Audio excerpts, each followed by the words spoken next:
Okay, welcome back to all the familiar faces and to all the newcomers. We are starting this week the Tzurba Rabbanan English series, the Lax Family Edition. We're starting volume 16. And it starts Hilchot of Shabbat. Now, if you remember, if you were in the shul here in Bekat Elyon Rosh Hashanah, we talked about this year there was no shofar blowing on Shabbat, and we said that what came in place of the shofar blowing. We said it was the keeping Shabbat itself, and how important it is for us to keep Shabbat. We also talked that Hafetz Chaim writes in the Mishnah Brura that if a person doesn't learn Hilchot Shabbat, he cannot possibly be keeping Shabbat. And so it's very important to learn Hilchot Shabbat. In fact, the Talmud Yerushalmi tells us Shabbat is equal to all other mitzvot. All other mitzvot are equal to Shabbat. How important it is to keep Shabbat. The Aruch HaShulchan, before we start the shir, the Aruch HaShulchan says this Hakdama. He says the Gemara says in many places that Shabbat is a matana tova. That Shabbat is a special good present that God gave the Jews.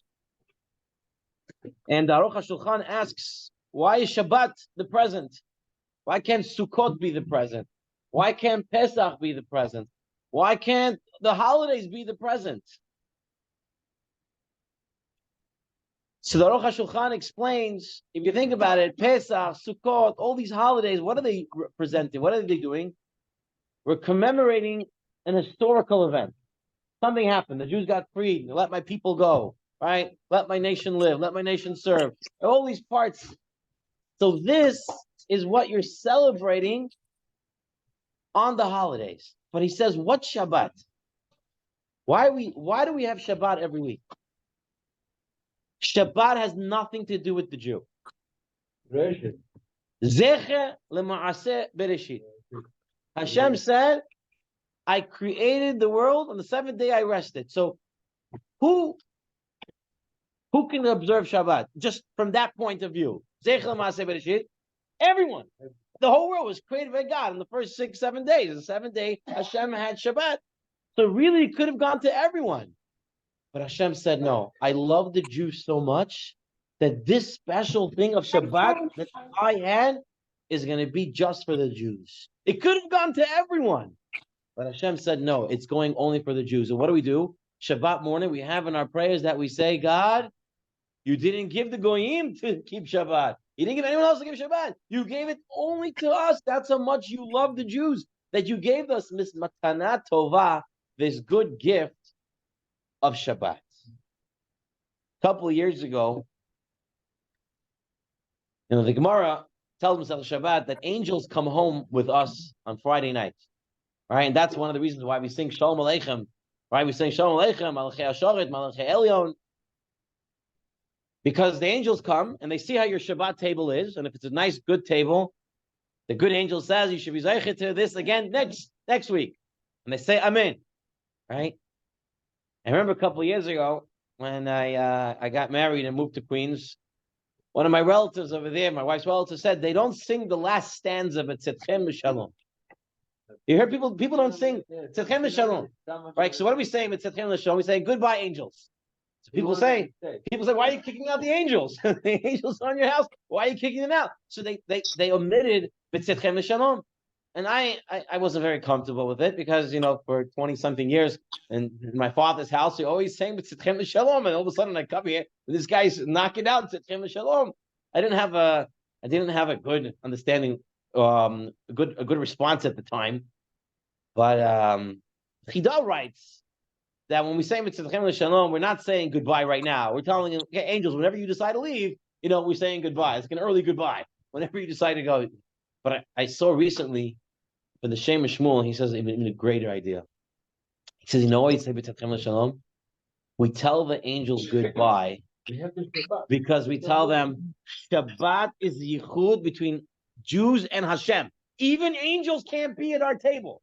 It's a specific time between us and God. That's it. No angel. Send them out. They were here. You said, okay, amen. Now you leave. This is a very exciting idea. The Matanat Torah that we have, this special gift that Hashem gave us, that we have Shabbat, and it's just for the Jews. Even angels are not welcome to stay at our table, says Hashem Shmuel, when we have Shabbat.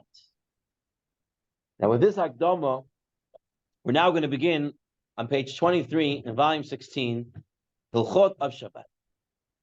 And we mentioned the Hilchot is going to be starting off. The Shulchan Aruch brings the mitzvot aseh. He brings the positive commandments of Shabbat first. And that's the way it's set up here as well. Now, you might think, when it comes to Shabbat, the Hilchot Shabbat start on Friday, or a couple of minutes before Shabbat.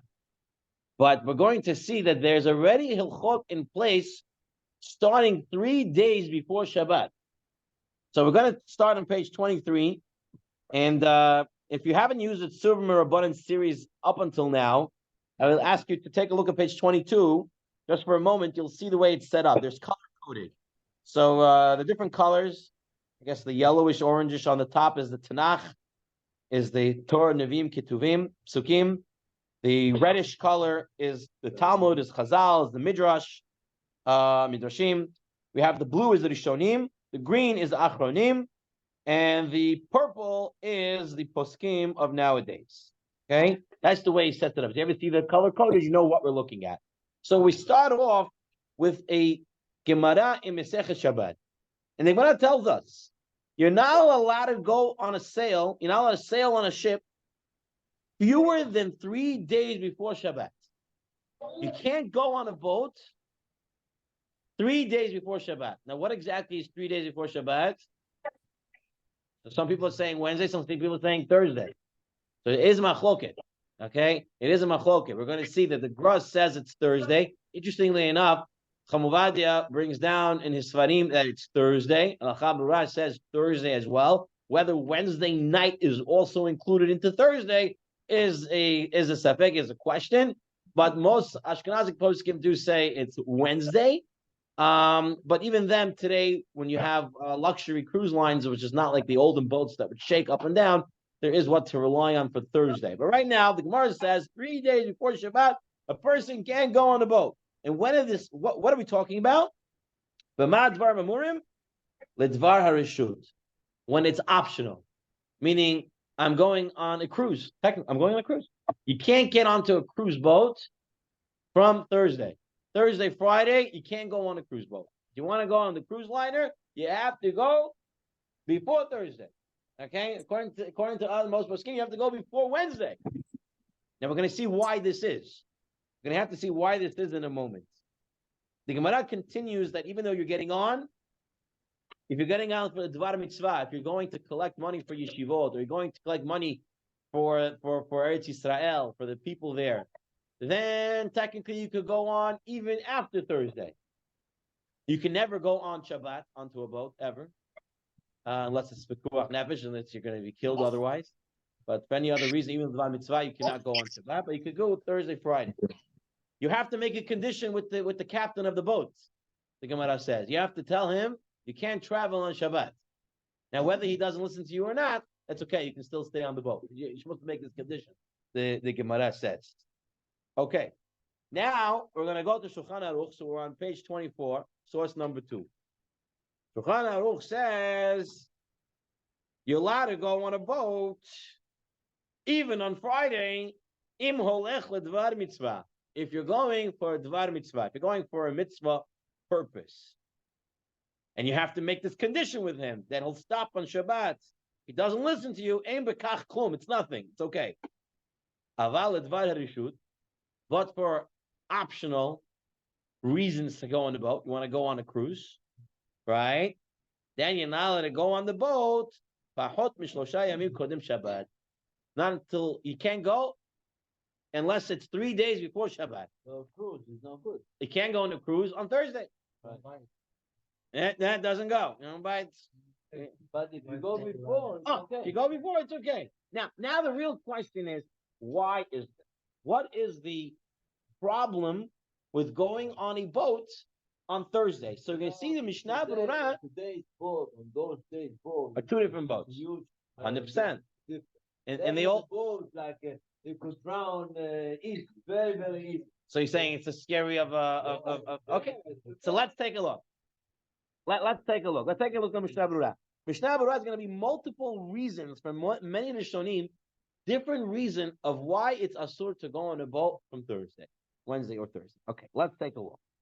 He brings first from the Baal HaMaor, and he says, Yesh Matam, Shema Yitzchak Yisrael La'asot Malacha Ba'atzma B'Shabbos B'Shuv B'Kuach Nevesh. The Makar Sakanahu. Like Rabbi Chaim is saying, it's a dangerous place on a boat. And you're putting yourself in a situation where it will become that you'll have to be Mechalel Shabbat in order to save somebody. And even though you're allowed to desecrate Shabbat in order to save somebody, you shouldn't put yourself in such a situation. And going on a boat from Thursday, apparently already, if you know you're going to be in that situation, it's a problem. You went on earlier in the week and you know you're going to get to that situation, that's different because you didn't wait till close to Shabbat to get onto it. But that's the Baal Me'or, like the Bihaim is saying. Then we have another opinion. You have an opinion and that brings, because of Tichum, all right? This is Rabbeinu Hananel. What's Tichum Shabbat? On Shabbat, B'kitzur, in very small, in a nutshell, on Shabbat, you're not allowed to go outside the city limit. And outside the city limits, you only have 2,000 amot you can go, a certain distance. So the problem is, if you go more than that, you go too far out from the city. The same thing can apply on a boat. You might go outside the Tchum, right? You started in one area and you're traveling on the boat. You're going way outside the distance you're allowed to travel on Shabbat. Now, just for a side point, if you are in a part of the water that's 10 tfachim deep, right? There is no tchum at that point. You're allowed to travel as far as you want. So if you're in the middle of the ocean, right, and it's far, the water to the seabed, to the ocean floor is very far, then there's no tchum there. There's no problem with travel. But if you might pass over something that's less, between the boat and the floor is less than 10 tfachim, that will be problematic. So even if you know you're going on a cruise and you're going on the cruise on Sunday, you're going to have to make sure that if they're staying on the water on Shabbat, you have to make sure you're not going past a low floor. All right, you have to be able it's stuck in the middle of the ocean. Okay, that's another issue. That's Rabbeinu Hananel. Here comes another big issue, and this is the Rif. The Rif says, Bitul mitzvat oneg Shabbat, like Isaac says, that what? You can't enjoy Shabbat, right? Because on a boat, even cruise lines today, they have special medics, and they have the places for people who are not feeling well. People get seasick. Very easily you get seasick. You're on the sea, on the boat, in the water. A person who go on the boat on Thursday, his body won't get into equilibrium and used to the boat by Shabbat. And so when it comes Shabbat, he's going to not feel well. And you can't put yourself in a situation where you can't feel well. You have to put yourself in a situation where you do feel well. So you cannot go on the boat on Thursday because you're putting yourself in a situation not to have Oneg Shabbat. Okay? They have the Tanaim went on Shabbat.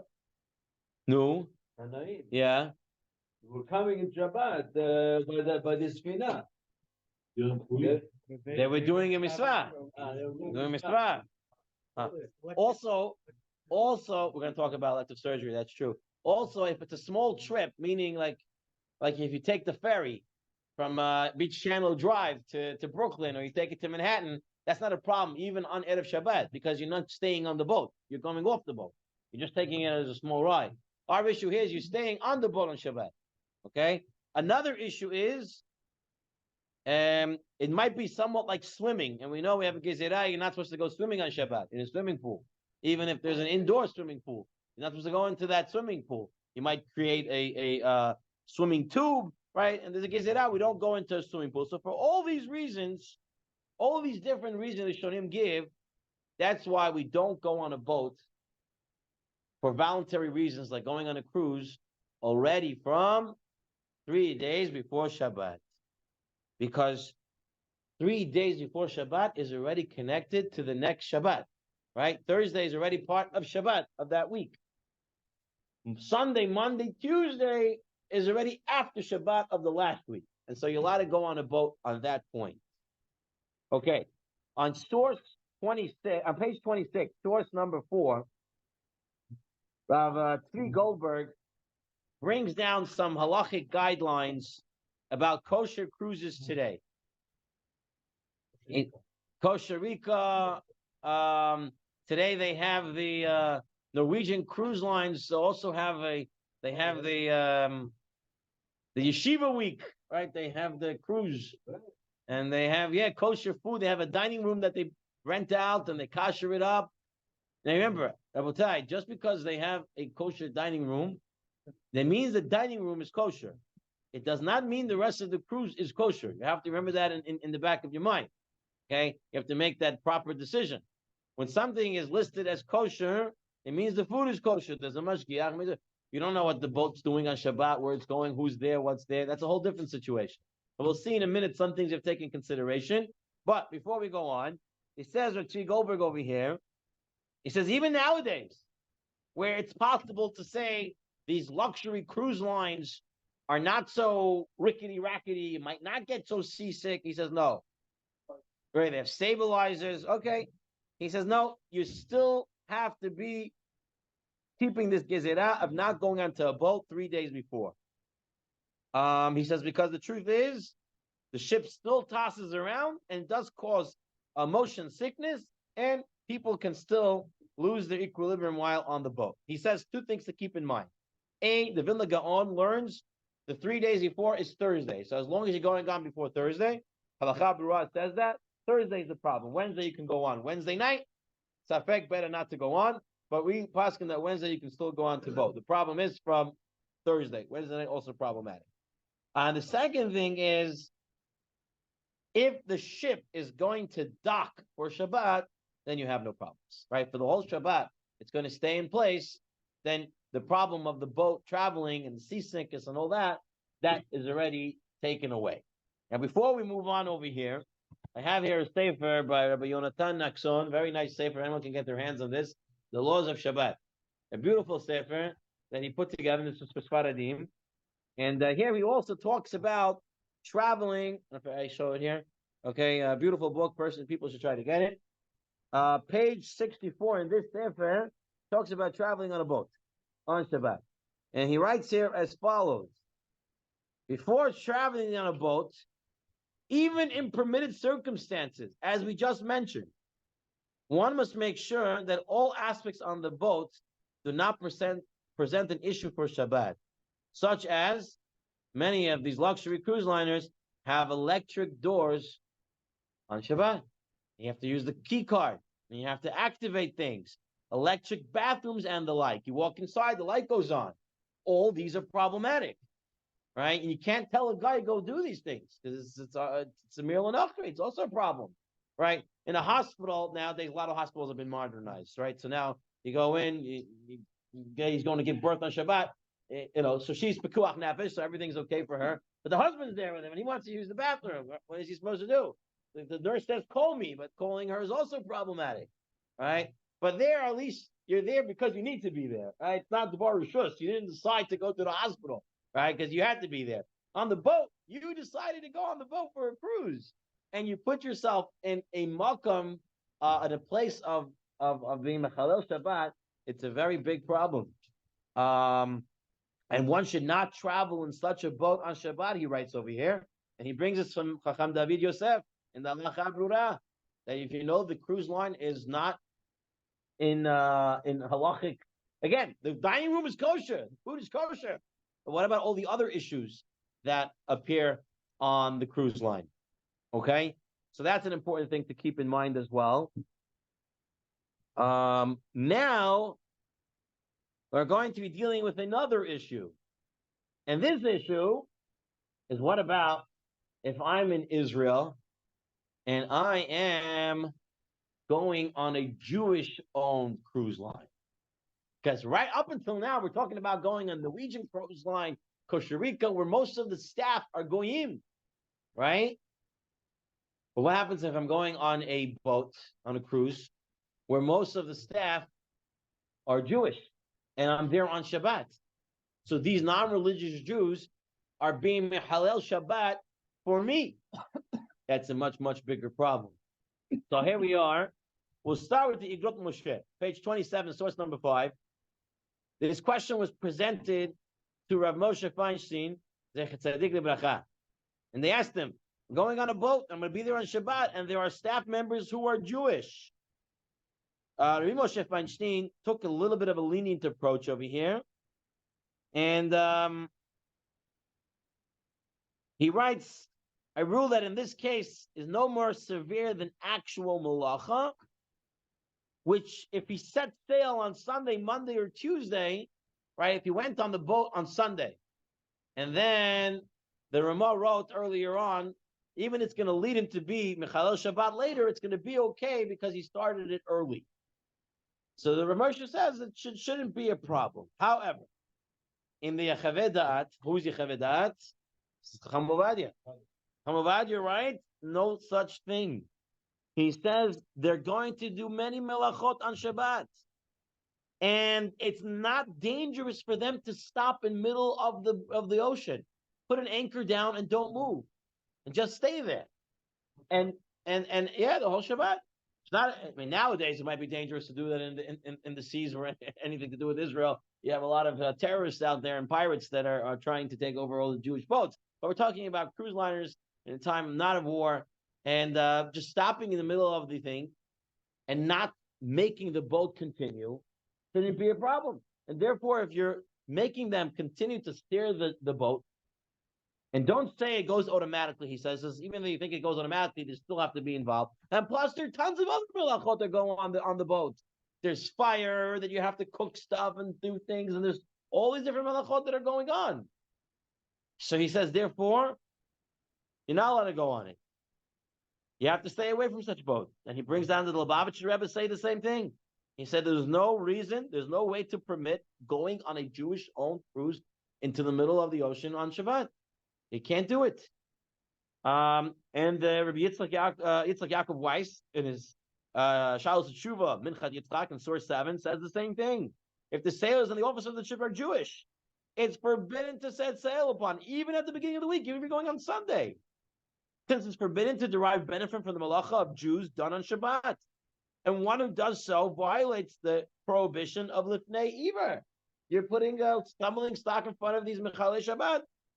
And therefore, you can't go on such cruises. So, comes out halacha l'maaseh for us for sure.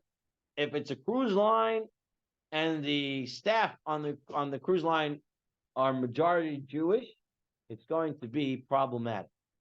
Okay? Another issue would be, even if the whole staff are goyim, but the majority of the boat is Jews, that means the goyim are doing malacha for the Jews.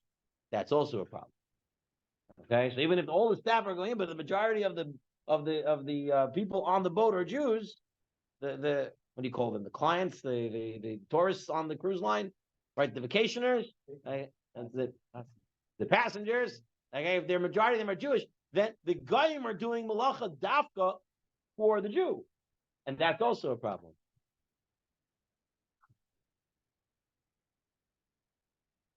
Mm-hmm.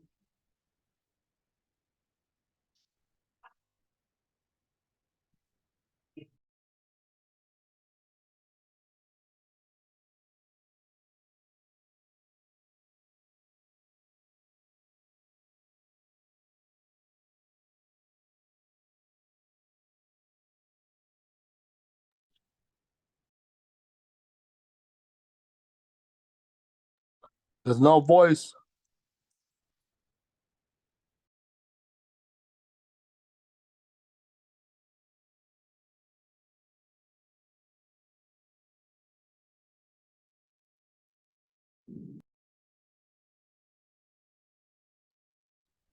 Rabbi Shimon, no, there's no voice. We can't hear you. You can hear me now? Yes, sir. Okay, I'm sorry about that. So what I was saying was that there's something called Amir Lanachri talking to a guy. If you just tell them a certain job needs to get done, and you give them the whole week to do it, and they decide to do it on Shabbat, that is a different issue. We can never tell a guy what to do for us something on Shabbat that we cannot do ourselves. The only times that becomes permissible, maybe if it's a tzarech mitzvah, it's tzarech laminion, something like that, then there are already situations that will become permissible. We'll deal with that in the future. But in a general principle, we can never ask a guy to do something for us on Shabbat that we can't do. So if the majority of the passengers on the boat are Jewish, having the guy do for us malacha would be a problem and would be non-permissible. Now, continues the Tzurba on source 8 and page 29. And based on this discussion that we are saying, you shouldn't put yourself in a situation that you're not going to be able to enjoy Shabbat well, right? Going on a boat on Thursday, you're not going to come used to it by Shabbat. Says Rav Yitzchak Yosef in the Yalkut Yosef, what we're saying here teaches us that you shouldn't do action which will result in the creation of a situation of pekuach nefesh. For example, a person has to do elective surgery, right? He has to pull out his tonsils, and he has to pull out his appendix. It wasn't right, something that was planned.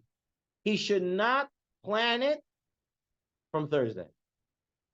Okay, because what's going to happen if you plan it on Thursday, he goes in on Thursday, then Friday, Shabbat, he still might be in the hospital, he still might be not feeling so well, and they'll have to desecrate Shabbat in order to save him.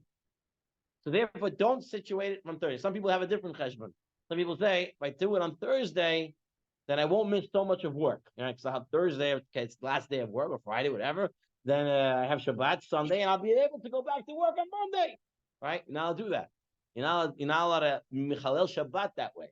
Says the Chamuvadia, says Yitzchak Yosef, person is not allowed to. Now, if it did happen, and a person did take a surgery on a Thursday or a Friday, then if they have to michalel Shabbat to save him, they're allowed to completely. We're not going to say the guy's not allowed to get saved, but you shouldn't put yourself in that situation. The only times it would be lichatchilu permissible to take a surgery on Thursday, it's if it's not an elective surgery, it really has to happen, or the good surgeon is not available any other day.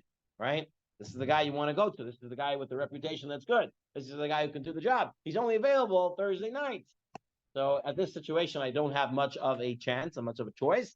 So then you're allowed to do it. But otherwise, a person should try to make it that when he comes into Shabbat, he's not setting himself up in a situation that will have to be Michalel Shabbat.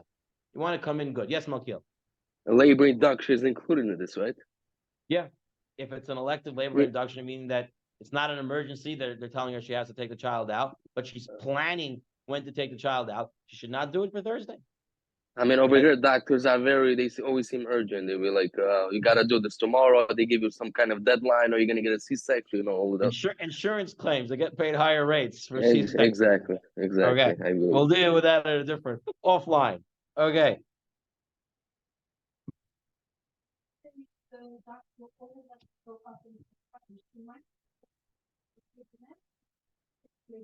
Right.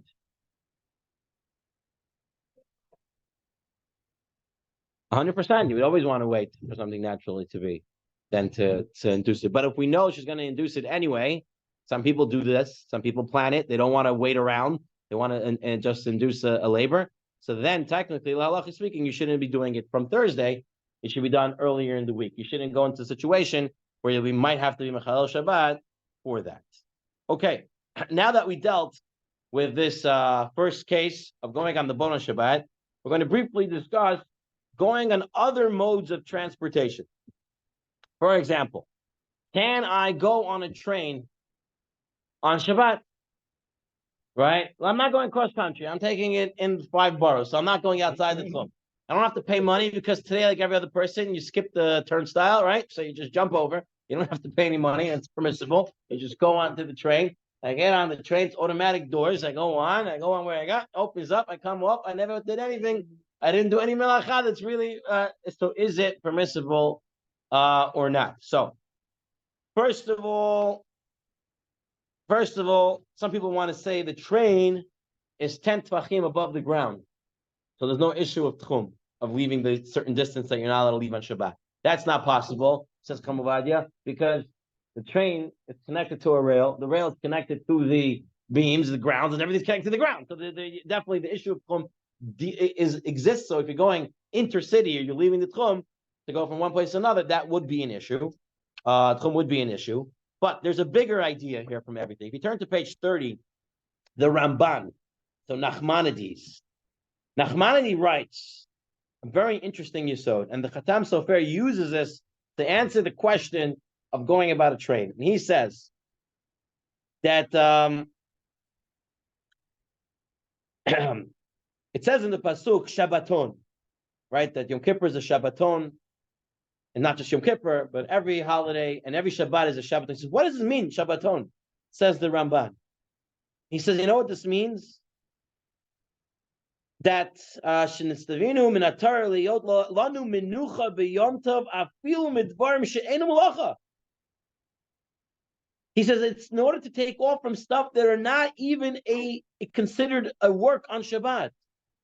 So people think I just can't do certain things on Shabbat. No, he says, because technically you can go into the store and say, I'll take this, I'll pay you after Shabbat. He says, if a person will do everything that's allowed to do on Shabbat, his whole Shabbat he'll be busy with business, busy with everything else, and not keeping Shabbat. When the Torah says Shabbaton, that it should be a day of rest, it's to tell you, you have to really take a rest from even things that are permissible to do on Shabbat. Shabbat is supposed to be a sacred day, a day that you relax and you spend more time with God than being busy with what might be permissible, right? And be busy with your own affairs. And so he writes, look at the bold part on the bottom of page 30. And if this were so, all these activities would be permissible on Yom Tov and even on Shabbat, since none of these are entail malacha, right? Money, giving credit to someone, going and doing stuff in the household, stuff like that. Therefore, the Torah said it should be Shabbaton. The Kach Amar Torah Shabbaton sheyom shevita u'menucha lo yom torich. It should be a day of rest and not a day of being busy with stuff, with labor, with doing things in the house and chores and stuff like that that may not be considered melacha. And says the Khatam Sofer, therefore, you definitely cannot go on a train. On a train, your body is always swaying back and forth. You ever saw those strap hangers standing on the train, right? You're going this way, going that way. There's no menucha on the train. The train is not letting you rest. He says if you're on a boat, right, on your cruise boat, and you go on the Titanic, you go on one of these cruise liners, if you're in nice waters, you can actually enjoy your time in the room. It's possible. But on a train, even if you go on Amtrak, you're never going to be relaxed the whole time. It's moving this way, moving that way. So says the Hatam Sofer, no question about it, a train, not permissible to go on. Same thing says the Tzitz Eliezer. In Shal Shachur Tzitz Eliezer on source 12. The same thing applies to airplanes. Airplanes, you go up, you go down the whole time. You're moving back and forth like this and this way. There might be some turbulence, right? It's not restful. You can't go on a plane on Shabbat, right? What about if I go on the plane before Shabbat and I'm going to the Philippines, so it's going to take me over 24 hours, right? And then I'm going to, right? But then it's going to come after Shabbat when I land. So I'm not doing anything. So I went up while it's before Shabbat. I'm landing after Shabbat. So this might be permissible. You have to talk to your Rav if you have to take such a flight over Shabbat. Again, we would never recommend it as a first thing. And some would even say it's usher because you're not really enjoying Shabbat the way you're supposed to. Person has to relax and take it easy. And it has to be a day of Shabbaton, of relaxing, of enjoying Shabbat and not being busy and not swaying around and not doing something that takes away from the spirit of Shabbat. So just for us to look on the outside, stop in the Tzurba for one moment, we're taking a look at the Alka Yosef English edition Shabbat number 1. And on page 96 over here, he sums up these halachot of traveling on a train and a trolley and flying on Shabbat. He says here, it is forbidden to travel in a plane or a jet on Shabbat, even if the crew and the majority of the passengers are not Jewish. You have that exception on the cruise line. Doesn't apply on a plane. Even if the plane will take off before Shabbat, but it will land on Shabbat, it's forbidden. If it's a flight that will land after Shabbat, one must ask a competent rabbi before embarking in such a trip. On a trolley, It's forbidden to ride an electric trolley on Shabbat, even if it's operated by non-Jews. Even if the trolley stops at each station automatically, you don't have to ring the bell, right? Riding on an intercity train involves yet another prohibition of leaving the place where you're allowed to be outside the tchum, and that's another problem. You may not ride a city trolley either. And even if you know that you going on the trolley doesn't cause the trolley to work anymore, still, it is all forbidden. A person has to keep Shabbat and respect Shabbat and rest on Shabbat and should not be mechalel Shabbat. And he deals with this case over here. There's a guy who, in Halacha 6, deals with a case about a guy whose only connection is coming to shul on Shabbat, but he lives a city over. And the only way to come to shul is going on the train. And he's newly observant or coming closer to keeping Torah. The question that they asked Chacham Ovadia, this Rav asked Chacham Ovadia, he said, what should I tell this guy? Right? So Chacham Ovadia answered that if he's not asking you, at this point, don't say anything to him, right? Because this is his only connection. But if he asks you if it's permissible, then you have to tell him it's not. And it's not permissible. Because he's firstly he's bringing money. He's going from intercity, going between city and city. He's going outside the tchum and all this. So we have to tell him that. So if he comes up in discussion, you have to tell him that you have to stop. Yes. What about an elevator? Uh-huh. So he writes on the end, the rabbi should do his best to persuade this Jew to move to a neighborhood that has a synagogue within walking distance. So we'll say the same thing if a person lives 100 floors up. We'll have to persuade him to try to find better living arrangements because he's putting himself in a lot of doubt and a lot of options of being a Mechalel Shabbat. It's not something that should be taken lightly and not something that should be done. Okay. What about Shabbat elevator? Shabbat elevator, probably the elevator you shouldn't go on. Okay, there's more problems with the Shabbat elevator than the other elevators. If you just walk down after a guy and the guy pressed the button, it'll probably be less problematic than walking onto a Shabbos elevator. Right, Shabbos elevator works with the weight and works with other things. It has to depend which Shabbos elevator and how they work. We will deal with that topic in later at a later point and time. Okay, let's move on. So we're on page 34, and we're dealing now with the hilchot of preparation for Shabbat. Selecting special foods for Shabbat. So the Gemara tells us, it's actually a Mechilta, a Midrash Halacha, that tells us, Zecharet Yom Shabbat Lekacho. Remember Shabbat to sanctify. What does it mean? That if a person comes across a nice portion of food on Sunday, he should say, you know what? I'm going to keep this for Shabbat. And Rabbi Yitzchak says, you know what that means? How you count the days? You counted Yom Yom Echad b'Shabbat, Yom Yom Sheni b'Shabbat. We don't say Sunday, Monday, Tuesday, Wednesday, although we do. We should not be doing that. We should be counting it by Shabbat. That's called remembering Shabbat. The Gemara tells us an interesting idea. Shammai would every day find some food and say, I'm keeping it for Shabbat.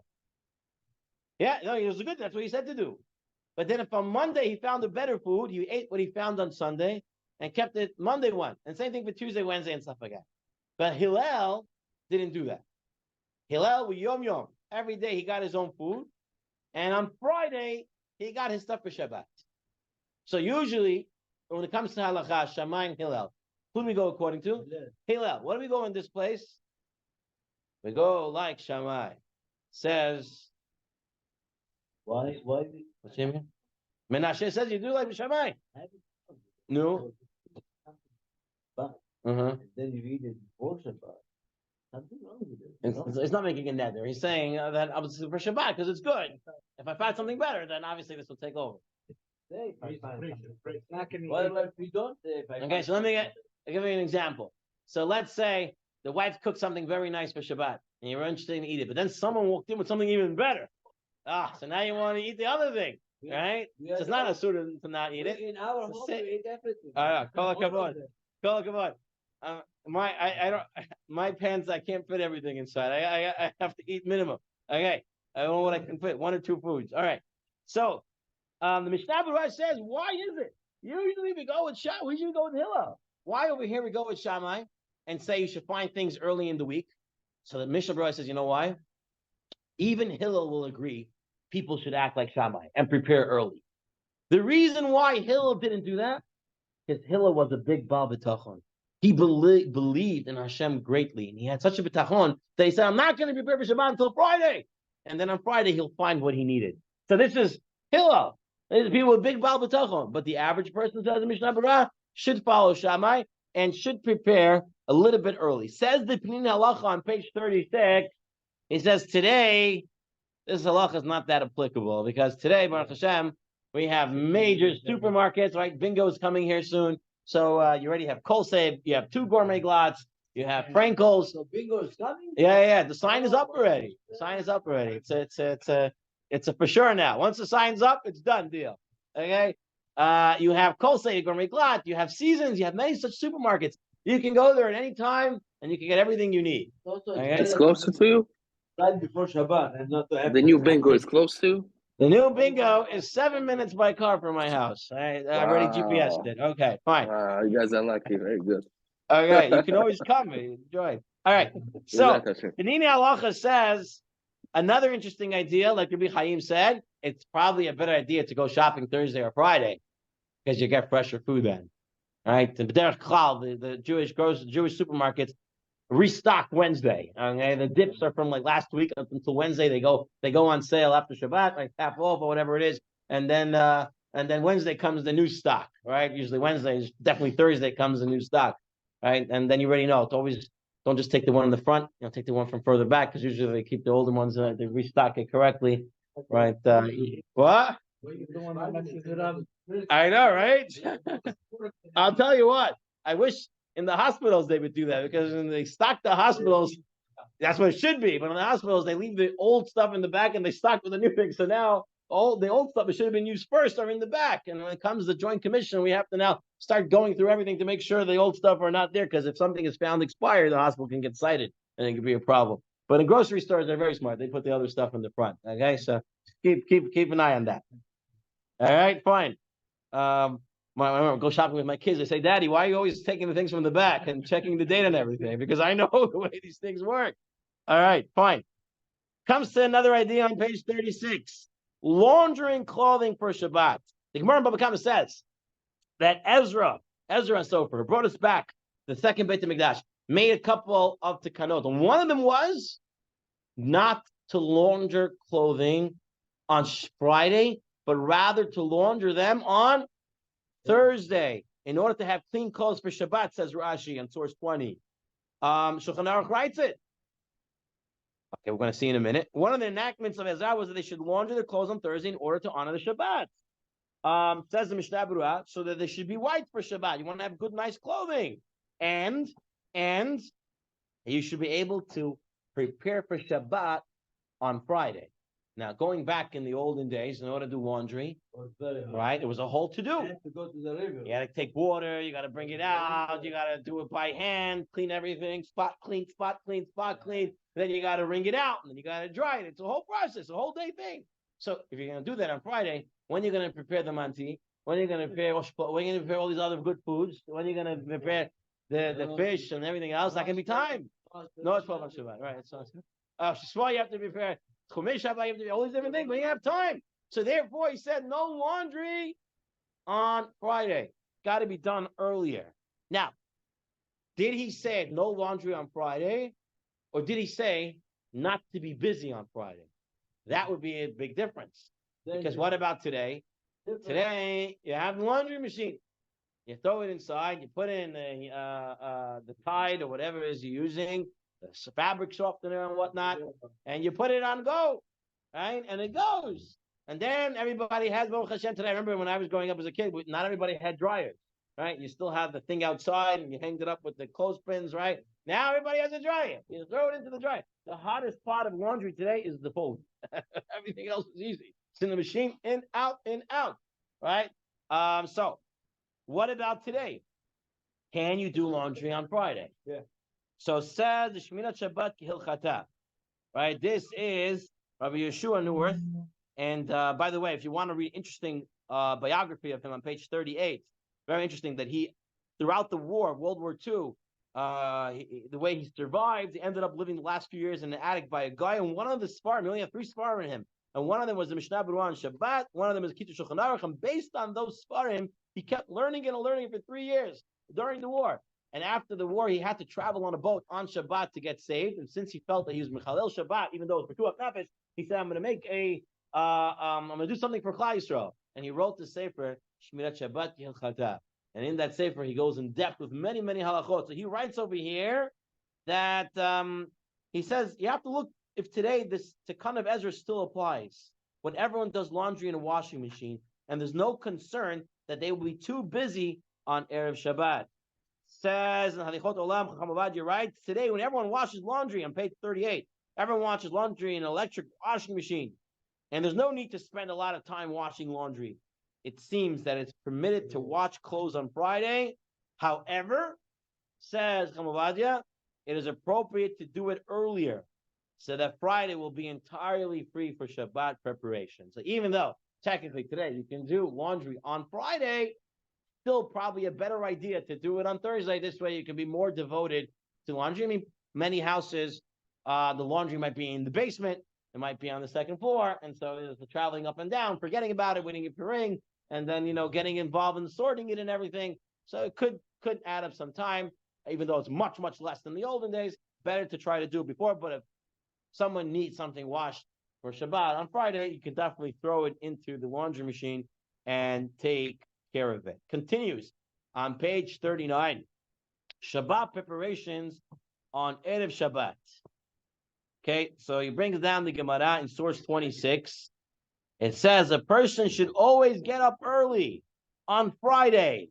Right? I remember being in my grandmother's house, and my Bibi would always get up Friday morning super early, and she would start doing everything for Shabbat, and you could smell the chalpak being made, and it was like, you smell like Erev Shabbat, right?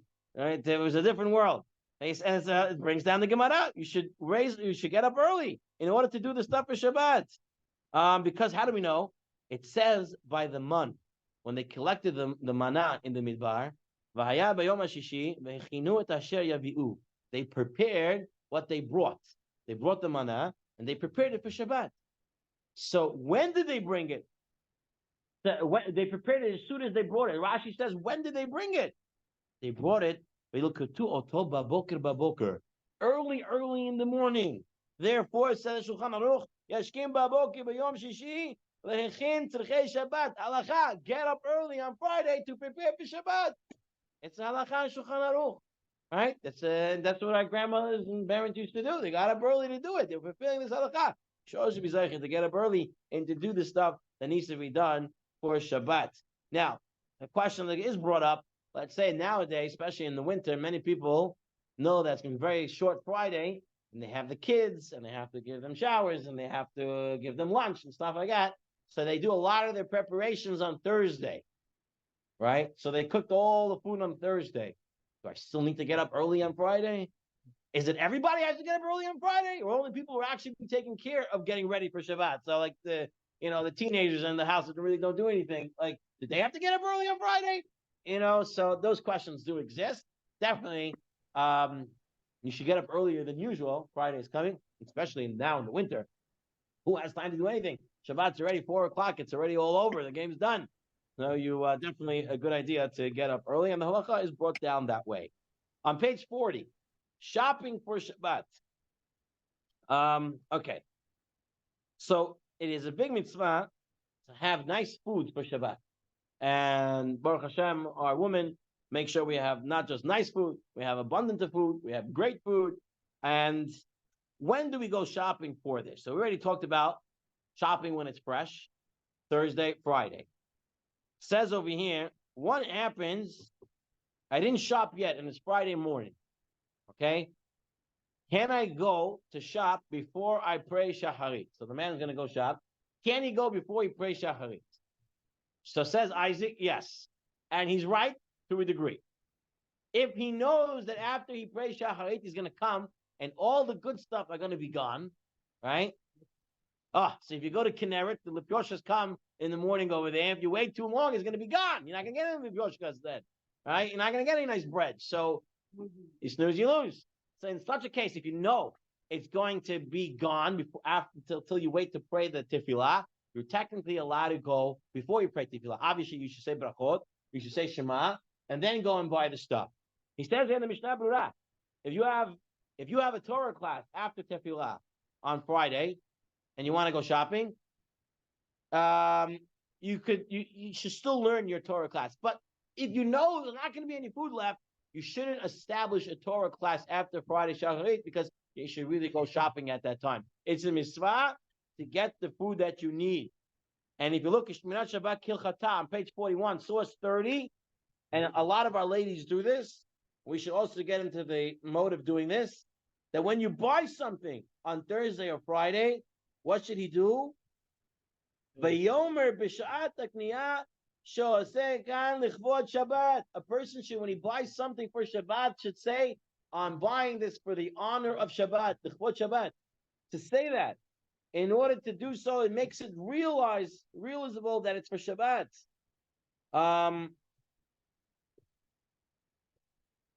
Says Shabbat Kilchata that you shouldn't wait for Friday to buy the meat and the fish. You don't wait till Friday to buy it, and then you're going to start cooking. You should buy it earlier because these things require more preparation. So a person should do stuff that makes sense, especially in the winter. Right? The Alkut Yosef actually writes this beferush on page 109, I believe. He writes as follows. During the winter, the days are very short. In some cases, one might not find the items one needs if one waits until Friday.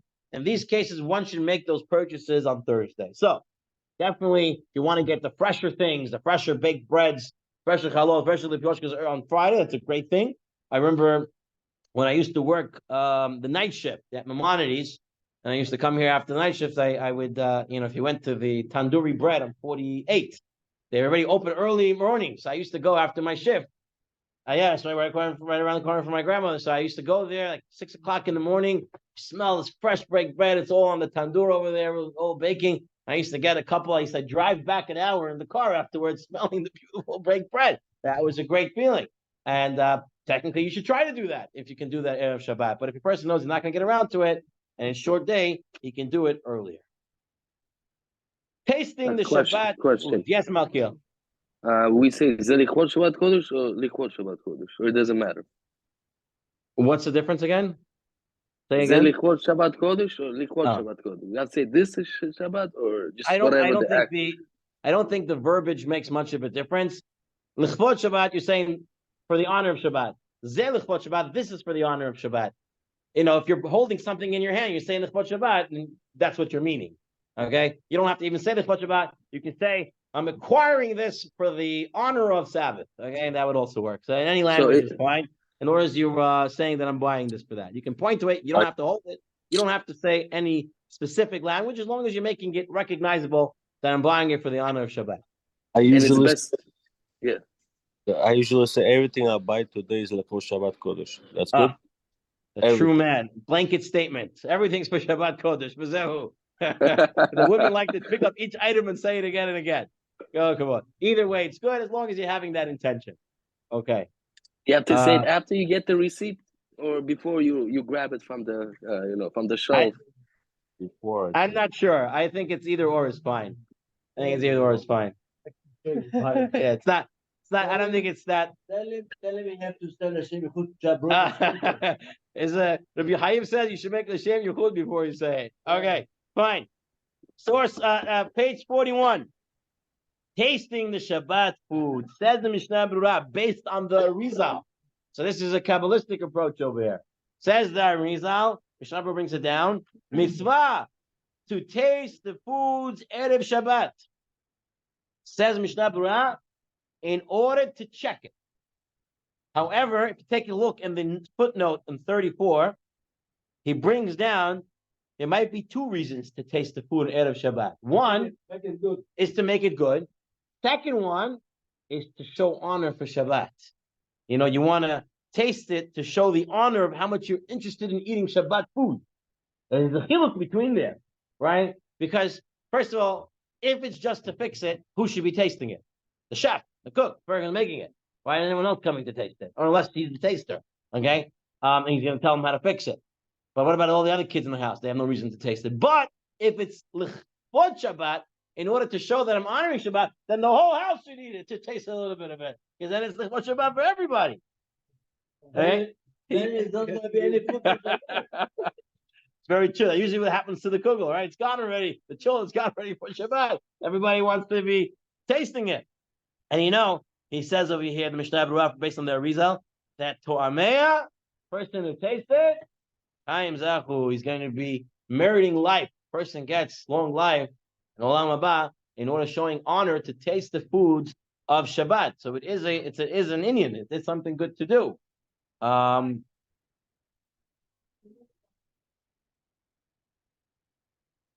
Is there a limit? But Derek Klal, we say that whatever a person spends on Shabbat, it's not part of his expenditures of the year. However, a person should buy with seichel. He shouldn't take out all his savings in order to buy something and say God will take care of it, because that's already negligence. It should be that you shouldn't stop yourself from buying something that you really enjoy for Shabbat in order to say, oh, I'm going to save a little couple of dollars here or there. If it's a big investment, it's really a lot of money, then you should double think it. But otherwise, if most people today, a couple of $10, $20 over here, there, it goes out the window anyway. So it's not a big issue. A person shouldn't stop himself from that. But if it's really a thing that's going to make a difference in his dent in his wallet, then we have a thing. Make your Shabbat like a chol and not rely on someone else, right? We'll get into that as well in the future as well. That is a good question. Okay. Now, right, credit cards is a big problem. You don't know what's going on with it. All right, page 42. Personally preparing for Shabbat. The Gemara Masechet Kiddushin teaches us in source 32.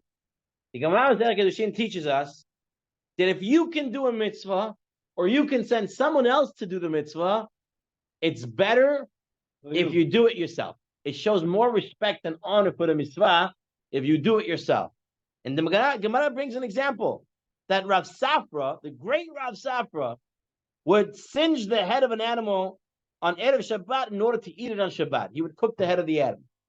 And Rava would salt a fish in order to prepare the fish for Shabbat. So you had these great rabbis of the Talmud that they personally prepared for Shabbat. And Rashi writes, because the asik goof of a mitzvah is mekabel schar tofik. When a person does the mitzvah himself, he gets more schar. Says the Chafetz Chaim in the Sha'ar Tzion, he says what? He says there might be two reasons here. A, that there might be a mitzvah on every person to prepare on Shabbat. Therefore, even the great people have to prepare on Shabbat. And it's on him to do it. Or, Kevod Shabbat is so important that everyone should do it. So either the mitzvah is very, very important that everyone should do it, or everybody has the obligation to prepare for Shabbat. Says the Shulchan Aruch, Yashkim babok yom shishi ve'echin tzrichei Shabbos. Even if he has many servants to take care of his things, he should do something himself in order to honor Shabbat. And he brings a story of Reb Chizda, and he brings Reb Yosef, and Reb Zera, Reb Nachman. Each one of them did something. Each one of them did something for Shabbat. And he writes at the end over here, a person shouldn't say, ooh, I'm too important. I have so much honor. I can't be preparing stuff for Shabbat. I shouldn't be doing stuff that the servants do. I'm too honorable for that. Person should not, Chas Shalom, say that. Source 36 on page 44 says in Mishnah Berurah, everybody should definitely do something for Shabbat in the winter days when Shabbat is early and more help is needed around the house. Now, the Aruch HaShulchan, in his classic way, always tries to find a schut for those people who don't do these things. Right? Every time someone does something that might be looked a little wrong halachically, the Aruch HaShulchan finds a good reason why they don't do it. So the Aruch HaShulchan writes, first of all, the Gemara only lists a certain amount of rabbis that did stuff personally. Might be that all the other rabbis didn't do it, and only these did, so they were mentioned. So you have a lot of rabbis who didn't do to do it. Second thing he says, which is a great point over here, he says we have a halachic principle of ishto kigufo. My wife is myself. So if my wife does it, it's as if I did it. I don't have to do it myself. Right? So this halachic principle of Ishto Kigufo, says the Aruch HaShulchan, is something that people might rely on, and I therefore was they gonna say themselves do not do it. Says Abram what? I was gonna ask that. That's a good one. That's a good one. If talking before, so that his wife. Get the book for me, Says good. That's good, Rav Chaim. Marek. Ask you a question, Marek. Someone I said, sent you a if it's message. true that Ishto Kigufo, then let his wife eat for him. Some men wouldn't mind that. Okay. We're good? Okay. Fine. Says the Bir Halacha in source 38. Why is it a person shouldn't say that I'm embarrassed to do this work? I gotta go mop the floors for Shabbat. Look at me. I'm a Talmid Chacham. I'm a big business owner. I'm a CEO. So says Isaac, very good. David HaMelech, right, when he went to bring in the Aron, he was dancing in front of him, making himself look like a little child. Remember, Michal said, "What are you doing?" Right? It was a big problem on her side. But she remembered Shaul. Shaul was very different, her father, the way he had his kingdom. And David said, no, if it's for Hashem, there's no such thing as embarrassment, right? If you're doing something for God, then you shouldn't be embarrassed about doing it. If you're doing in the service of a Kadosh Baruch Hu, that itself is the great zechut, that you have the ability to do an honor for God. Now, there is a difference when it comes to a lost object. We say sometimes the Talmid Chacham could ki'ilu make believe he didn't see it, right? If he has to pick it up at somewhere that might not be an appropriate place for him to go, or something that might be looking not covered for him. But when it comes to Erev Shabbat, says the Bir Halacha, says the Chafetz Chaim, that what? Everybody knows you're preparing for Shabbat. If you're going to walk into a place where someone has a lost object, nobody knows why you're going there. So it might look embarrassing. But Erev Shabbat, everybody knows everyone's getting ready for Shabbat. So there's no embarrassment over there. A person shouldn't have an embarrassment. And he should, Adarabba, Punk Fakert, he should think, you know what, I have the greatest opportunity to get ready for Shabbat. I'm going to read now outside the Tzurba for a moment. We're looking in the Yalkut Yosef on page 110. And he writes as follows. Even a Torah scholar who devotes all his time to Torah study and does not engage in any other activity, so Torah is his life, is his business, is everything, must perform some household task in preparation for Shabbat, says the Yalkut Yosef. Therefore, every Torah scholar should take some time off his learning schedule in order to perform Shabbat preparations. Okay, he doesn't have to do the whole thing. He can do a symbolic task, right? He can do something, just start it off, and then let everyone else finish it up. But everybody should do something in order to honor Shabbat, says the Yalkut Yosef. And he says, this is not considered a behavior below the dignity of a Torah scholar. Since it's obvious that he's doing it for the honor of Hashem, it is a big mitzvah. So and then the other opinion is over here that you don't necessarily have to take away from your time of learning Torah. You know, if you finish a few minutes before here or there, you can come and do it then. You don't have to middle of my learning Torah to go do it. You can find a minute or here or there to do it as well. But everybody says the Yalkut Yosef has to do some sort of preparation for Shabbat. Okay, we have, yes.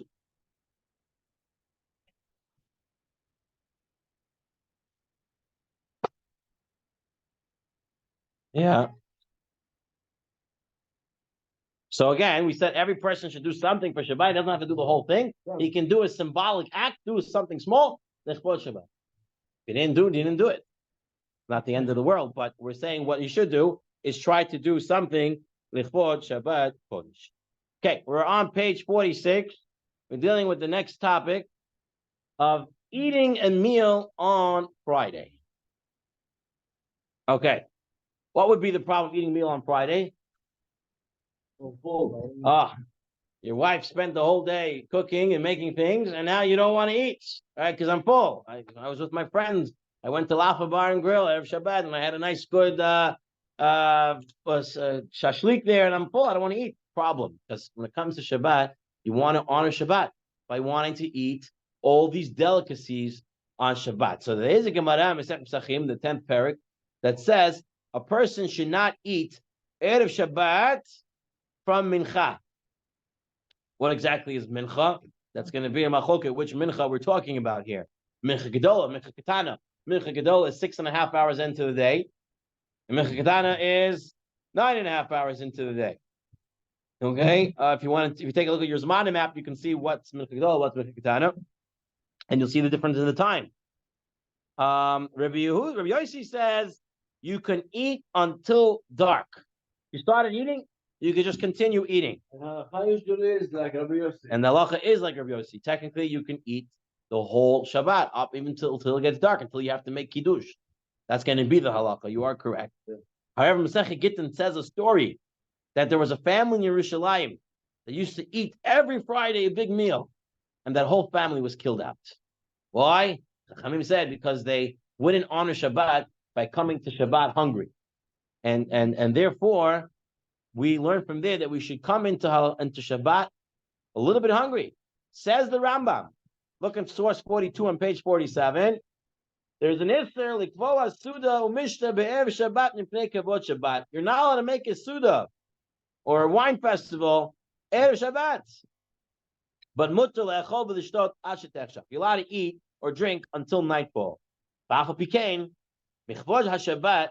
Since in the honor of Shabbat, a person should not eat already from mincha and onwards, so that he'll enter Shabbat with an appetite, says the Rambam, Maimonides.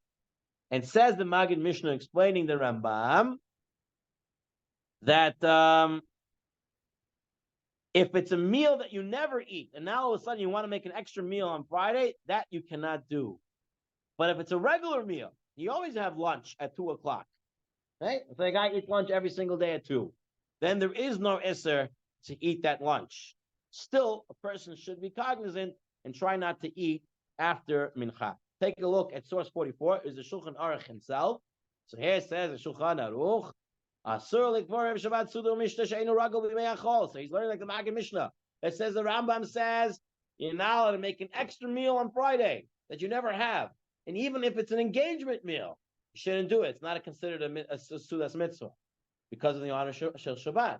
That you should come into Shabbat with an appetite. And it's the whole day that's a problem. An extra meal, a big meal, even from the morning, you're not allowed to do. So we're going to see that in a minute. That's sudat mitzvah. That will be permissible. But they're going to say the recommendation is to do it early in the morning, right?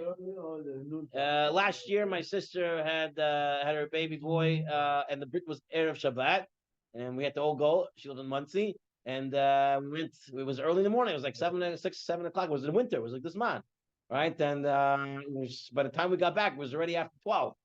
So we're going to see that in a moment. And he says over here, but a regular Suda, you're allowed to eat it. If you ate it every day, you're allowed to even eat on Friday, but it's a mitzvah to not eat it and to wait already from mincha, from mincha katan, right? To wait. Says, okay, let's take a look, take a minute. So it's mincha katan. It's going to be mincha katana.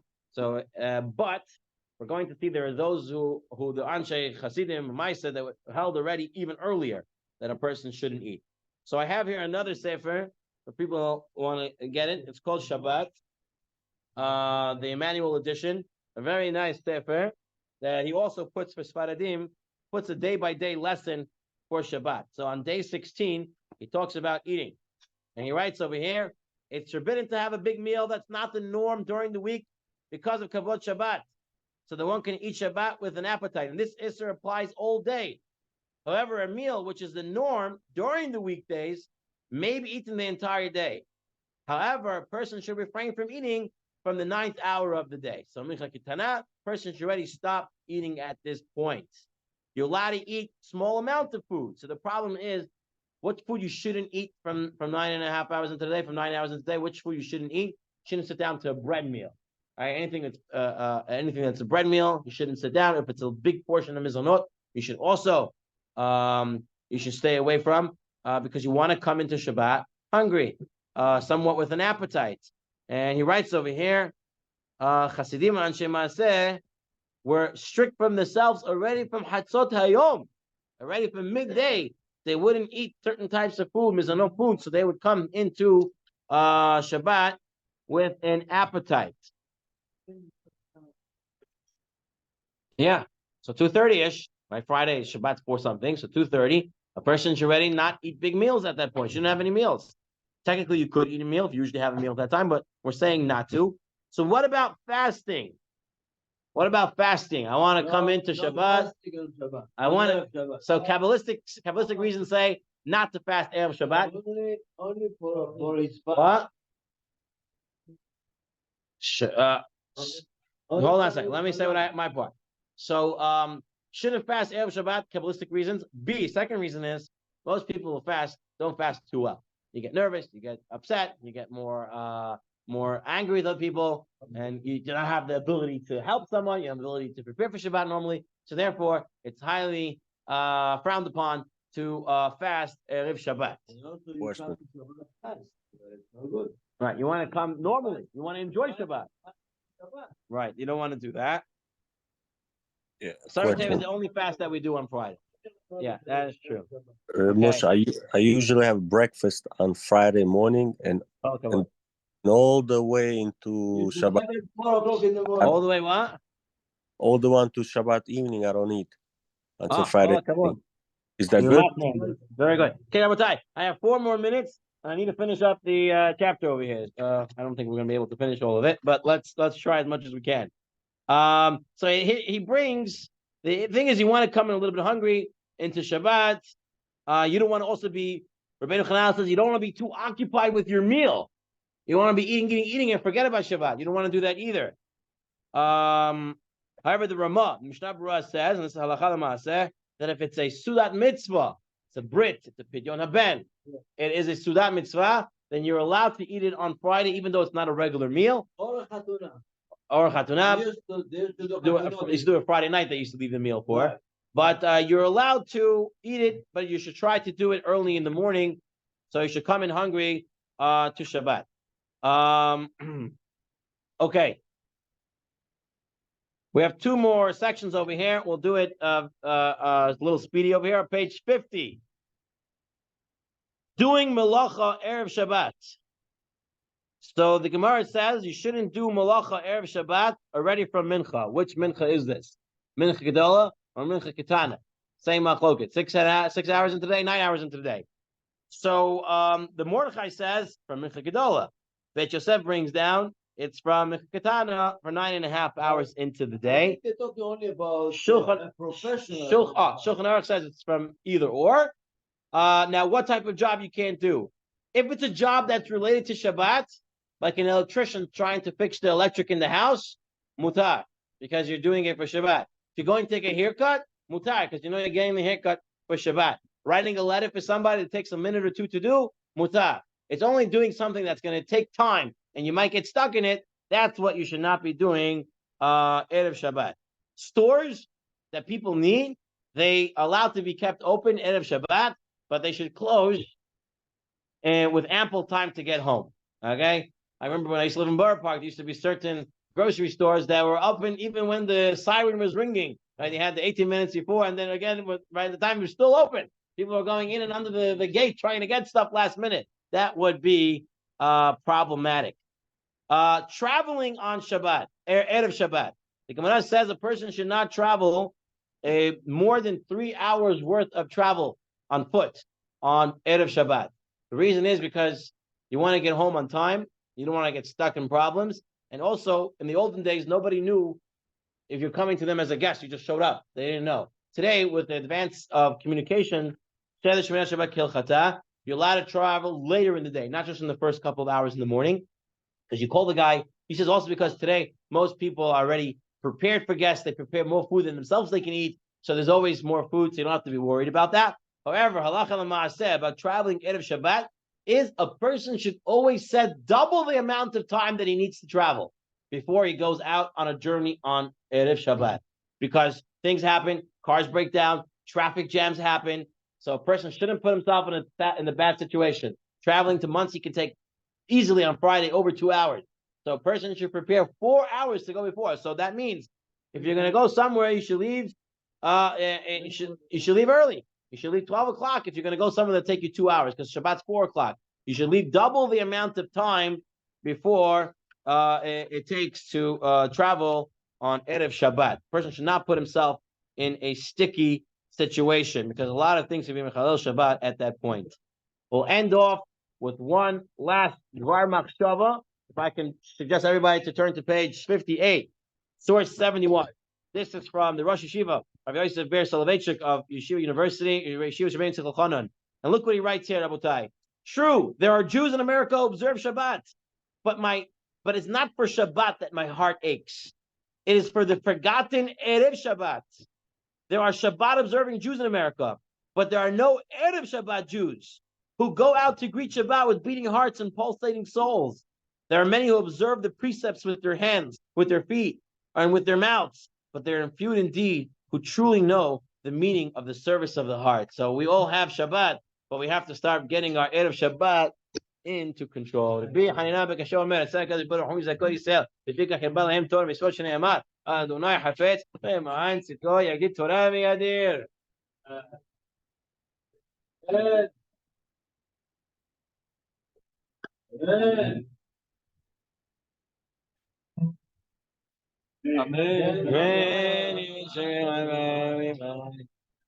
אמן.